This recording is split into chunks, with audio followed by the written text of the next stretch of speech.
Welcome back, everybody. It's the Slow Ascent with Jeffrey Zeiser. Hope you're all doing well. Today, we're continuing our study of Joseki. I hope everybody's doing well. Okay, angle's a little different. I'm working on it. It's more top-down. I think I like this better. And the quality's slightly higher, which makes me happy. Okay, so we're going to continue where we left off, everybody. I hope you're pumped. I got my notes. Okay.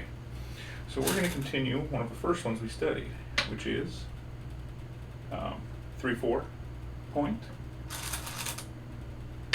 knight, low approach, diagonal, defense, kosumi. Okay, last time we did the long extension, right, the very broad one. Today we're going to let white do a different one. In the book, this is the second alternate for white. So generally when you play Joseki, it's good to remember that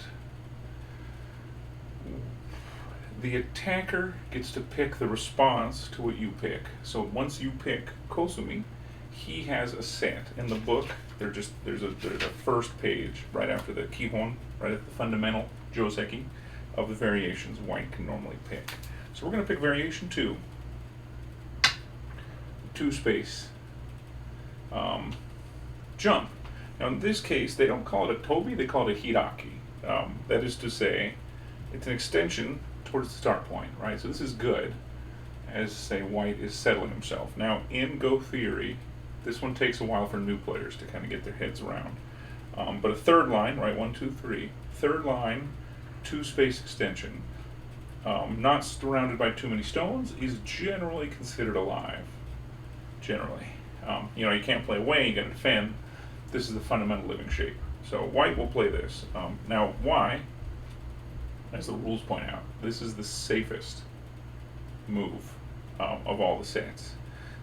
So if you want safety, like let's say there's a big black position over here, or that normal extension, right, where we did the knight move and the long extension, say you didn't have shape for it, like there's not enough board position, and you still want to reduce a komoku, this is a pretty, and you get diagonally attacked, this is a pretty good one. Okay, so black is going to kosumi tsuke, so the kosumi hit. And again, if you ever get, in English they'll call this a kick. If you get kicked ever, you're either extending down or up. In this case, extend up, like the continuation for the last Joseki we did. So you extend up. Now as the book calls it, the most important move, the honte, for black, is there. You have to go there. Now white is done. This is the full Joseki, everybody. It's considered a good one. Yay. Now what did white get, right? White got sente, right? They get a play now. And they got a basically living group on the side. Black, of course, gets a corner, in theory. And he's working towards the side, although it's not quite a hiraki, right? It's still 1-space jump. But there's some continuations, right? There's something here, there's a push, that you can move into the center. It's pretty good for black. So here's the fundamental. Again, white might play this with a strong position over here. I don't know, let's say black already had something, right? You don't want to get too close to it. That might be a reason.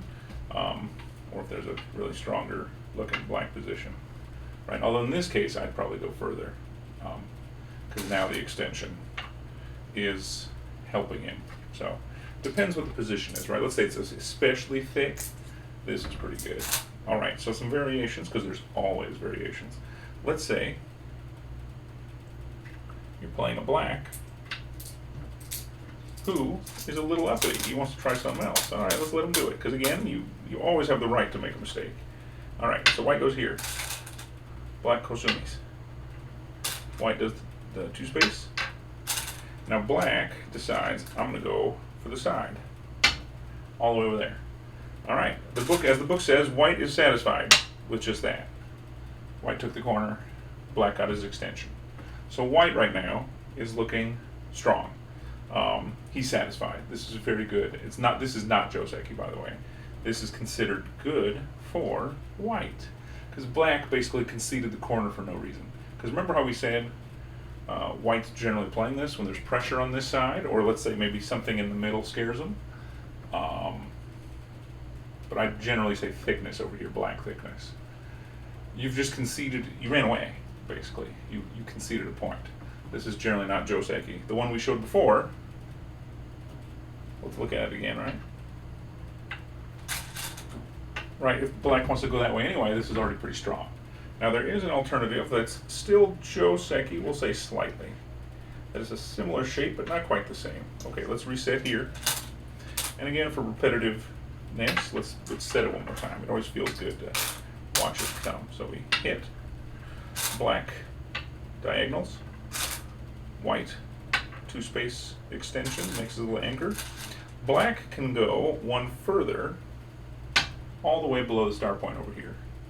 And then white, funny enough, will not take the corner this time. White will knight move / cap out, right? So it's a knight move out, and from here it's a hagema, right? So it's a double connected shape, and you've capped black.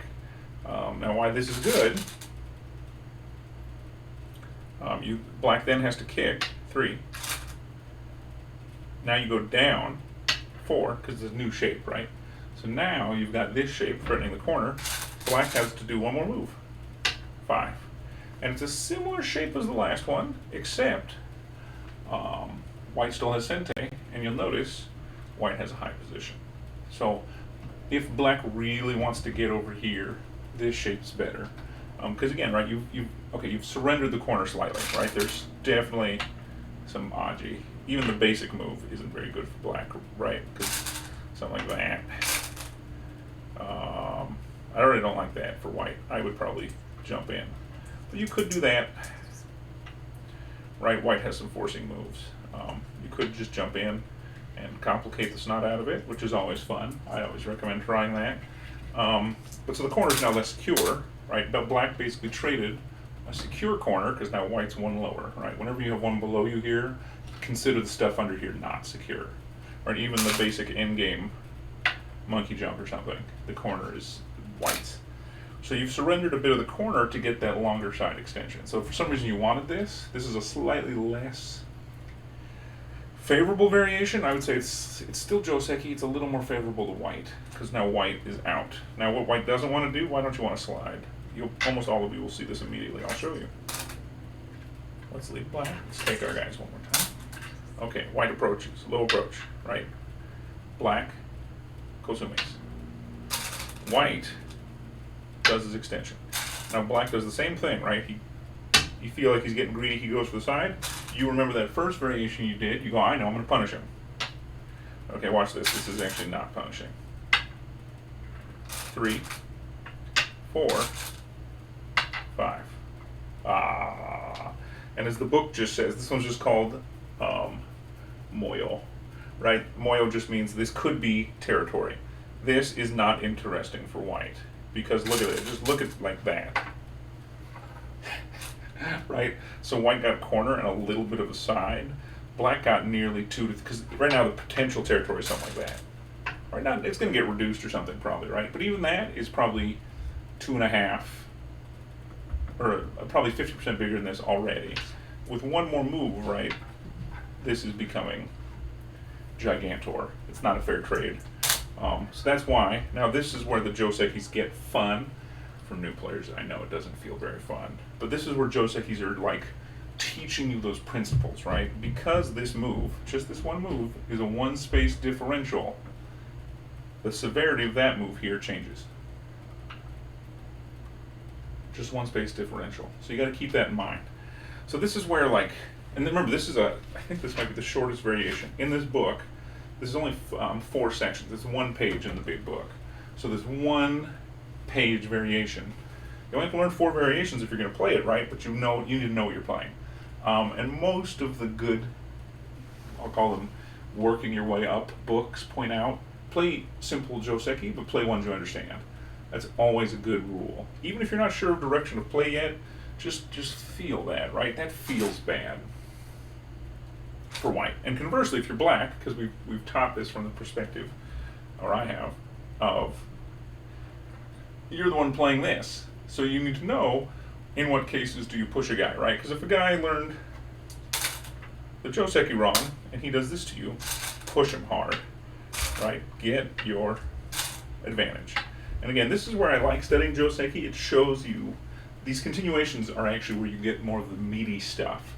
Because when I was coming up, I can remember a year ago, right, when I'm 18, 19Q, and I just couldn't. When somebody plays a Joseki wrong, it's a lot of work to figure out, like, how do I punish incorrectness, right? That's a big part of the game. So this is why you study and play ones you know. And again, if you're going to play the kosumi defense, start to learn some of these variations. Because again, I play it too. Sometimes the original shape doesn't work, right? Sometimes this feels wrong, right? Because, for example, I've played this at least once in living memory, where I played this with white, it was like right about here. Ugh, like I didn't like that, right? That felt open. Because, like, I mean, look at that, right? White can do a thing, and then you lose all of that. So, even for me, someone who likes studying this, you don't always see the correct variations. So, like, say there's a white stone here. In that case, I would probably go kosumi, right? White extends, and then you do that, right? Or you do that, or let's do the, you want to get there, sorry, excuse me everybody, you should always do the exacts, right? So then you do it right. So you go, I want to be there, but it's one stone sooner, right? How do you get there? Actually, in this case, I'd probably still play the long extension. But even then, it doesn't look quite right, right? Because this is still wrong. Ah, you see that? So in this case, too, I'll be fair with you all. This might be where I wouldn't love the kosumi. I mean, generally speaking. And I think this would disadvantage that. Because here, that's bad, right? You don't want that. So even then, the kick might still be good. And this might be all right, even if he slides. I'll show you. Because again, you panic, right? You can defend, right?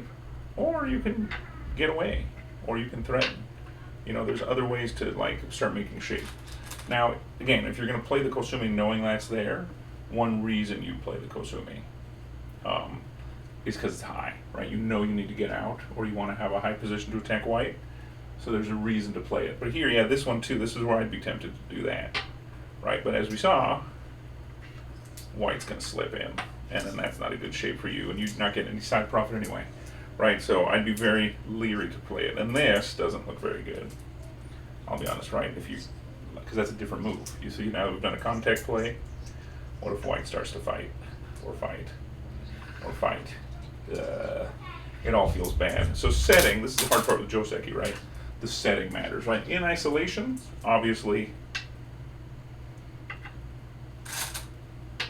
is great. With the other stones, it depends, right? Depends what white does. If this was the actual setup, I'd really want one more stone, and it feels heavy. Like, looking at that doesn't feel good. Feels like the kosumi was the wrong play. So again, this is that slow discernment. I'm sure there's a showdown out there, and some down level player can tell you when they wouldn't play this. But my gut says if there was a white stone here, we already messed something up. And by the way, if there was a white stone here, we'll talk about it next time. What you should have played is probably something like, I might even make this our next one. This is one, it goes in the category of Joseki I need to study. Because I've just never played it because my mental framework doesn't like it. If there's white thickness here, let's remove everything. And white approaches. This is generally a better shape. Remember we talked about the third line double extension is a living shape? Black has a living shape. Now again, it's very defensive, right? This is very defensive. But this is a case, right? Let's say there's like a white wall here. Let's make it really painful. There's a bunch of white thickness right there. Even if it's here, right? You think like, oh, that's far enough away. I wouldn't play the normal, I might not play the normal Joseki with that much strength there because they can invade you. But if it was here, something like that, right? So we'll do this one next time because I've already brought it up. But for now, hopefully everybody's enjoyed their study. Until next time, it's your host, Jeff.